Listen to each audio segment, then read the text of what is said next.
Famous actor Danish Taimur ने इंकशाफ किया है कि माजी में उन्हें बॉलीवुड की बेबो कहलाने वाली अदाकारा करीना कपूर के साथ काम करने की पेशकश हुई थी और इनका किरदार तक फाइनल हो गया था। दानिश तैमूर को ज्यादातर ड्रामे के किरदारों की वजह से पहचाना जाता है और वो अपने किरदारों की वजह से पड़ोसी मुल्क भारत में भी शोहरत रखते हैं। हाल ही में वो एक्सप्रेस टीवी के एक शो में शरीक हुए, जहाँ उन्होंने शोबिस के मुख्तलिफ मामलात समेत दीगर मामलात पर भी खुलकर बातें की। उन्होंने प्रोग्राम में एक सवाल के जवाब में इंकशाफ किया कि 5 साल कबल उन्हें इंडिया से काम करने की पेशकश हुई थी और बॉलीवुड की फिल्म में इनका किरदार तक फाइनल हो गया था। दानिश तैमूर ने बताया कि उन्हें करीना कपूर और सोनम कपूर की फिल्म वीरे दी वेडिंग में काम करने की पेशकश हुई थी। इनका कहना था कि इस फिल्म में इन समेत सीनियर अदाकार जावेद शेख को भी कास्ट किया गया था, लेकिन शूटिंग शुरू होने से पहले ही करीना कपूर प्रेग्नेंट हो गयी और फिल्म की शूटिंग इल्तवा का शिकार हो गई। उन्होंने बताया कि फिल्म की टीम ने इनसे माजरत करते हुए इन्हें करीना कपूर के यहाँ बच्चे की पैदाइश तक इंतजार करने को कहा,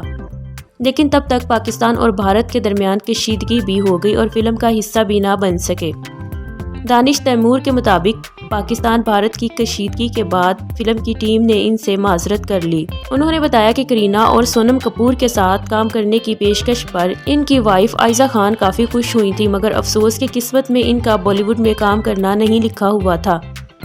अदाकार का कहना था कि उन्होंने पहले कभी इस मामले पर बात नहीं की। फिल्म में करीना कपूर, सवारा भास्कर और शिका तलसानी और सोनम कपूर ने मरकजी किरदार अदा किए और ये फिल्म दिल्ली से ताल्लुक रखने वाली 4 सहेलियों के गिर्द घूमती है, जिन्हें शादी की तैयारियों के दौरान नशीबो फराज का सामना करना होता है। इस फिल्म में चारों सहेलियों को करीना कपूर की शादी की तकरीबात में मुख्तलिफ मौज़ूआत पर रवायात से हट कर गुफ्तगू करते हुए दिखाया गया है। फिल्म को कहानी और मौजू की वजह से भारत में काफी पजीराई मिली, ताहम पाकिस्तान में इसकी नुमाइश पर जुज़वी पाबंदी आयद की गई थी और बाद में दोनों मुमालिक में कशीदगी की वजह से पाकिस्तान में भारतीय फिल्मों की नुमाइश पर पाबंदी आयद कर दी गई थी।